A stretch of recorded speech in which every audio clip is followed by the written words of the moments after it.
If you had to say one or the other, I would always go with the skills. However, we're taking the pill option rather than the skills option, but I think it's okay sometimes to take a pill when needs must. Today's video is largely based on maintaining these two Aquarium Scapo 960s, and again I'm suffering from some algae, and I wanted to take you through the process of what I do in order to treat it and hopefully prevent it from coming back. It is gradually getting worse.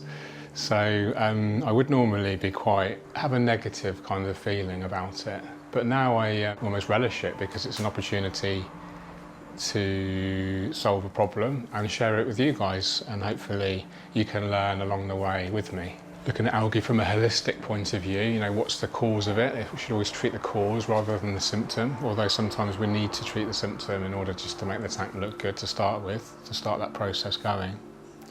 So the cause in this case is just, I don't know, there's just so many types of algae, right? There's blackbeard algae, the staghorn algae, there's kind of filamentous algae, but the staghorn particularly on the rocks in here, I've just noticed it's really quite severe. So I think it might be beneficial to use a chemical, which I wouldn't normally advocate, and I'll talk about that in a bit more detail later. This one in here is particularly suffering from blackbeard algae, and again we'll talk about what we're going to do in order to treat that and hopefully prevent it from coming back again. It's been, I have to say though, the blackbeard algae in there has been an issue since start-up, and I don't know if it's the wood. I've got that on the rocks, there's some on the slower growing plants, the older plants. So what I will do is give it another good couple of weeks or so of allowing it to get to that point where the algae is on the deterioration and the plant health and growth is on the upward. That's kind of this magic balance point where we know we're in a safe place with the algae. That said, people have different tolerances for different levels of algae, and I've talked about this in previous videos recently. A holistic approach, what's the cause of all the different types of algae? Well, algae always has to have two main things to fuel it, and that's light and nutrients. So if either one of those is too much in accordance with how much plant growth you have, then you will likely get algae. So I like to think of algae and plants always in kind of a battle with each other, almost like a chronic warfare. So they're both having a competition about resources, and the resources in our case, in the planted aquarium, include light and nutrients. So we have the light here from the LED. This is a WEO Slimline, unfortunately discontinued. I am planning on upgrading the lights to Twin Star in the near future. And we do have also light from my skylights up here, coming in, especially on this one, absolutely directly into the aquarium. So that is very likely going to be a big trigger for the algae. It's not necessarily going to be a huge issue in the longer term. We are going into autumn now, so the days are significantly shorter, temperatures are lower. So that's the two sources of light, LED and from the sky, of course, and then nutrients. So nutrients can come from many sources. We have liquid fertilizer to feed the leaves, substrate nutrients as well. Some soils will leach nutrients into the water, which the algae can use. And also nutrients even in the hardscape. You know, the rocks may be leaching some nutrients, and the wood especially, some organic nutrients, which will be feeding potentially that algae. So we have all of these different sources of nutrients. Now what we're aiming to do, create the conditions appropriate for where those aquarium plants are able to use all of those resources, i.e. the light and the nutrients. If there's plenty of plant growth, then they can use all of that light and nutrients. However, if you don't have enough plants, or those plants aren't healthy, or a bit of both, then algae can get the upper hand and have access to all those resources now, the light and the nutrients that the plants aren't using. So we have to create this kind of balance that we talk about a lot in the hobby, balancing the light, the nutrients and the plants and, you know, the algae. And so at the moment something is not right, and I think the big issue is excess light coming from the skylights. In addition, to recently just the tank's been moved around a lot. This can just upset the biological balance slightly just because the substrate shifted. Been doing huge, massive water changes, and just different location with different amounts of ambient light coming in. All of these things contributing together to create the algae that we're seeing right now.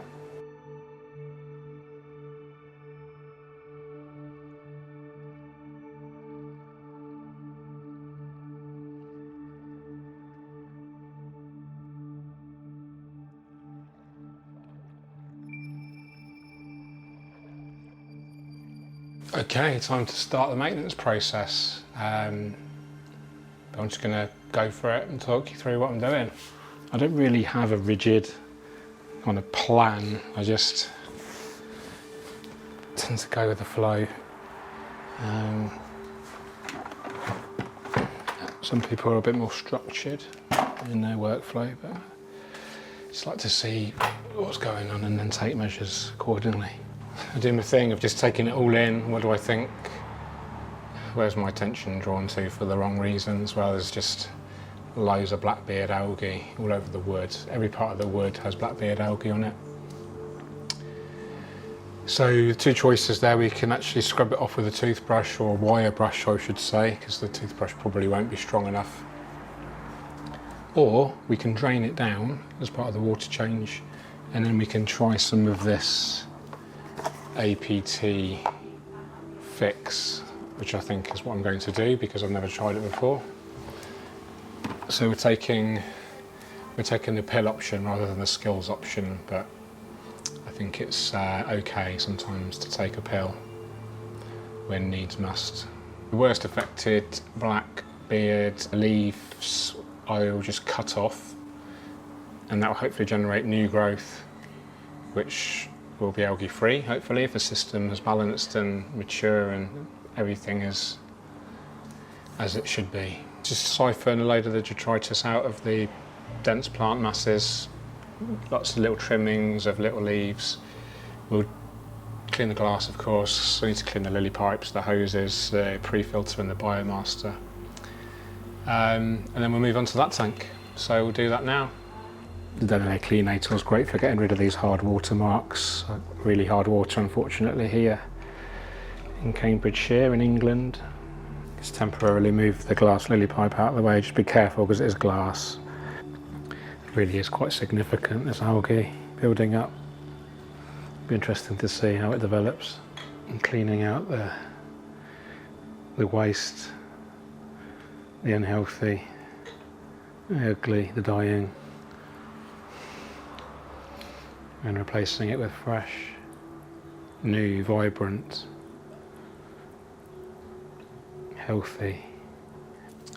I think there was so much kind of plant mass just wedged in here, almost chaotically, randomly. I think it's actually caused more problems than it's solved, because the circulation in here isn't massive. Oh, there's baby shrimps. Huh? So I think there might have been an excess collection of detritus amongst the main area there, and that excess build up of organic waste can lead to, in the end, nuisance algae. So I think what I'm going to do is I'm actually going to cut quite harshly with some scissors, almost down to the substrate, allow the plants to breathe and regrow. As they grow, they should be able to use up the excess nutrients and hopefully prevent any more algae from coming back. It feels good to net off the unhealthy leaves with the algae on. It feels good to get it out of here. Someone left a really great comment on one of my videos recently about to do with the nutrient levels in nature. When they get out of balance, the side effect is algae.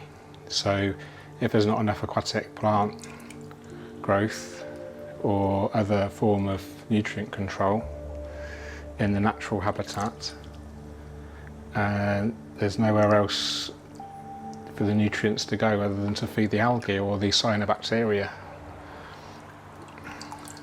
So it's just another sort of lesson in that we need to plant densely in our aquariums to help prevent the algae. Okay, let's try just turning these stones over to see if the algae's cleared up from underneath. Yep. Oh yeah, that's much better. And we can actually wedge that rock wood away from this glass. Perfect. That is a happy accident. Good. This is what I mean by not planning your maintenance too much, because sometimes you take a chance and you end up making a significant, well, I think, improvement. Do you know what? I'm not happy with this Schismatoglottis here. It's boring. And we've got enough. We've got enough up here. I think there's some down here as well amongst the Anubias. I really enjoy making these maintenance videos because it gives you accountability to, you know, to keep up to date with the maintenance, to make sure that the scapes are looking good enough to film at all times, and if they're not looking good enough to film, why not? And then talk about that. You know, these are genuine day-by-day circumstances that I'm sharing here with my aquariums. You know, we all get algae out from time to time, and I think it might be helpful if we show you that even people with a lot of experience still get algae as well. And if it becomes too bad, like I've got in here, we can do stuff. So we're going to use APT fix. So I'll drain the aquarium down, expose all the wood that we're going to treat, and then using this applied pipette, we can spot treat the infected areas. And now the wood is exposed and we can treat that with the APT fix. It does smell quite fresh. It doesn't smell like it, you know, sometimes you can get an algae infested tank and it does smell stale and, you know, of decay, but this smells fresh, which is a good sign. 2.5, we'll do 3 lots of 2.5. So now I'm just going to drop this, do dropperfuls over the worst areas on the wood. Tiny little coating of the APT fix. It is, must be a strong thing, 1 ml per 10 litres. So, okay, now we'll fill it with water. Okay, what we're doing on this one is actually, I'm going to be filling up and siphoning at the same time, but siphoning the algae away, hopefully. Okay, time to say cheerio. Sorry for the abrupt ending, but I have to get this area neat and tidy very quickly, is all I'm going to say.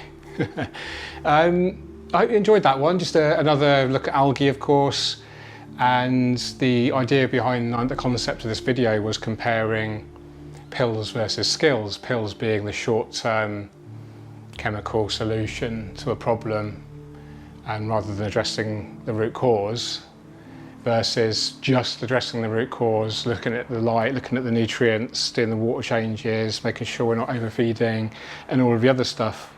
And, you know, if you had to say one or the other, I would always go with the skills. However, there's nothing wrong with using both, you know, and I think that's the answer in a lot of questions in life. There's very rarely the absolute certain way, path, truth. It's very, very often nuanced, and, you know, very, very rarely are things just purely black and white. So I think it's okay to use pills, you know, but as long as you know what the skills are as well to back up your actual plan, you know, rather than just relying on pills to fix everything. I think that's a big problem. Can be a big problem with some cultures in particular. The opiate crisis in North America is a good example of how cultures have just lent into this quick and easy route out of pain, but it just creates more pain in the long term. It's not a good idea just to numb our problems with pills, but find out what the skills are in order to live a good life without having to resort purely on pills. Pills do serve a purpose, and there are many life-saving, fantastic drugs out there. But let's not just rely on those, let's find out what the skills are, hopefully, that we can employ to live a good life and create a good aquascape. I'll leave it there. Take care. Hope you enjoyed it. Cheerio.